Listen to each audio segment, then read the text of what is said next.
இன்றே டவுன்லோட் செய்து உங்கள் ஃபேவரட் ஷோக்களை என்ஜாய் பண்ணுங்க. உனக்கு ராஜகுமாரன் வந்து பிறக்க போறான்.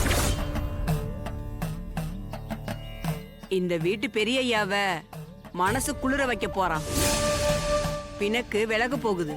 பிறக்க போற குழந்தையால ஐயா மனசு குளிர போகுது. விலைக்கு வச்ச மகளை வீட்டோட சேர்த்துக்க போறாரு. தனா என் ராசாத்தி. அப்புறம் என்னடி, இவங்க மூலமா ஆத்தாவே வாக்கு கொடுத்துட்டா. என்ன தாயி தலைய தொங்க போட்டுட்டு நிக்கிற?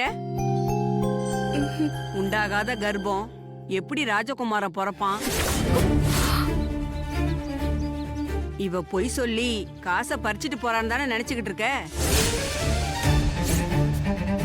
உண்டாயிருக்கிறது போலியான கர்ப்பம்னு உன் கைரேகையே காட்டி கொடுத்துருச்சு. போலியானதா இருந்தாலும் இந்த கர்ப்பம் உண்டாகலைன்னா உங்களுக்கு உன் பிறந்த வீட்டுல இடம் இல்லாம போயிருக்கும். இது போலியானதுன்னு யாருக்கும் சொல்லாத. சொல்லி உன் அப்பா மனச குலைச்சிடாத. அப்படி ஒண்ணு நடந்து இந்த வீட்டை விட்டு நீ போயிட்டீன்னா இந்த ஜென்மத்துக்கும் திரும்ப உன்னால வரவே முடியாது.